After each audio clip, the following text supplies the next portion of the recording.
Oke,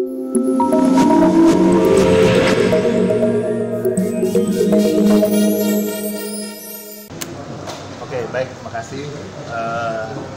Tidak bosan saya mengingatkan bahwa statement saya dan kawan-kawan saya semua di sini tidak kami pertanggungjawabkan ketika yang menayangkan adalah media yang tidak punya izin, media yang tidak punya registrasi dan sebagainya. Kami hanya bertanggungjawabkan ketika memang itu ditayangkan oleh media atau siapapun yang berkaitan dengan IT itu yang berkaitan yang punya izin lah. Sepakat ya? Oke, baik, makasih. Ada pertanyaannya? Gimana persidangan hari ini, Bang? Tadi cukup alot. Alot, gua agak makan. Oke, baik, terima kasih. Memang hari ini lanjutan sidang terkait pemeriksaan saksi daripada saudara pelapor, yakni saudari Angel Elga. Rencananya tadi mau disajikan 2 orang saksi termasuk Jalman, tapi karena waktu yang tidak memungkinkan dan tidak cukup, jadi hanya saudara Angel yang hari ini selesai kita tuntaskan, berarti 2 hari. Itu yang disajikan.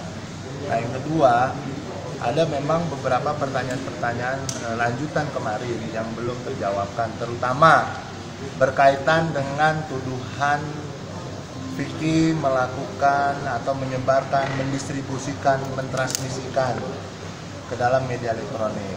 Di dalam persidangan tadi jelas faktanya dijawab sendiri oleh yang bersangkutan bahwa dia tidak tahu siapa yang membuat video. Padahal tadi sudah ditayangkan oleh jaksa dalam alat bukti bahwa tayangan itu dibuat oleh Trans TV, Transmedia Group, acara di insert, kemudian ketika ditanya lagi oleh kita, baru dia jawab, oh iya saya telepon namanya manajernya dan sebagainya, produsernya dan sebagainya. Pertanyaan lagi, kenapa kalau memang kamu merasa difitnah di situ, merasa dicemarkan di situ, kamu tidak bikin surat untuk protes kepada media untuk menurunkan? Kata dia via telepon saja cukup, kan gitu. Padahal hari ini masih dikonsumsi kalau memang Vicky Prasetyo yang membuat. Tapi faktanya hari ini tentang IT sudah mampu kita bantah bahwa bukan seorang Vicky Prasetyo yang mendistribusikan secara keseluruhan, bukan Vicky Prasetyo yang membuat. Bahkan dijawab oleh saudara Angel, saya protes karena narasinya. Nah, protes kepada siapa? Ternyata kepada produser. Nah, kembali saya tanyakan, kenapa tidak melaporkan produsernya? Karena yang di dalam tayangan Vicky bukan produser. Nah, ini lucu pada akhirnya, gitu loh.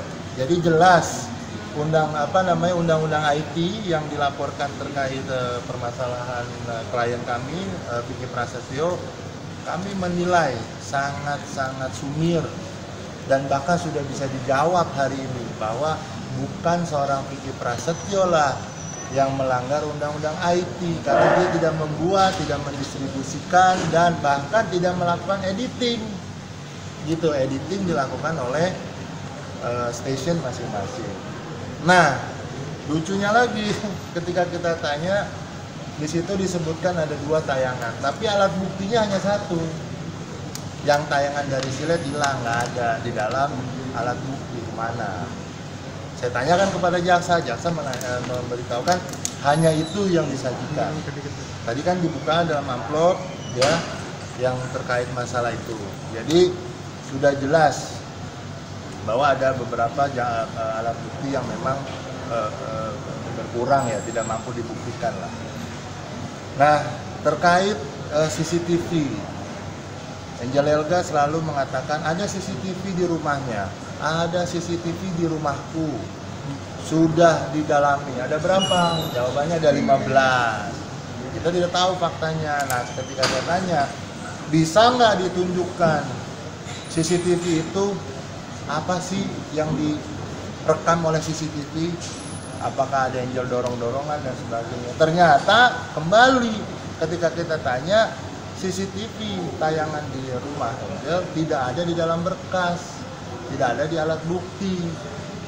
Ketika kita tanyakan, kita dalami, katanya sudah disita polisi.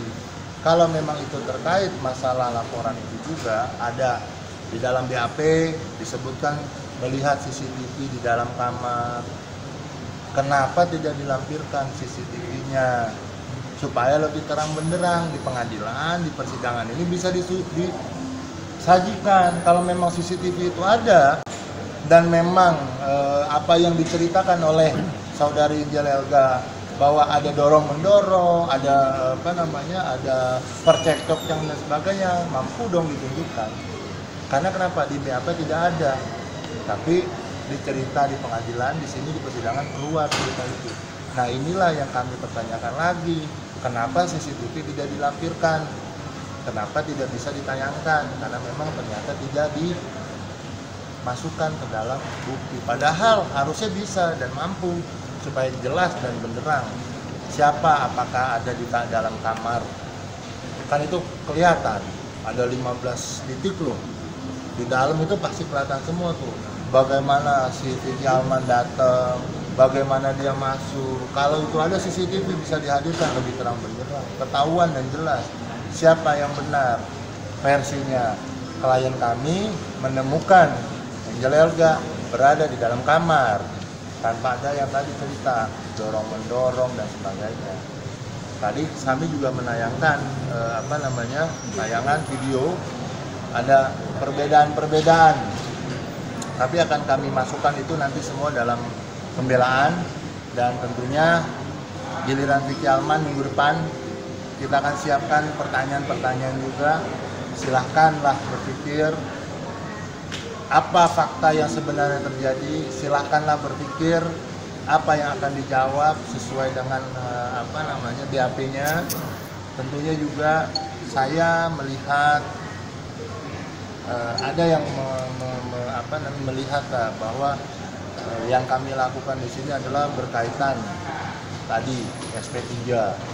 Ada yang bilang kemarin, saya nggak tahu siapa yang bilang nih, bahwa SP3-nya itu bukan merupakan tindak pidana, tidak memenuhi unsur. Ini nggak paham.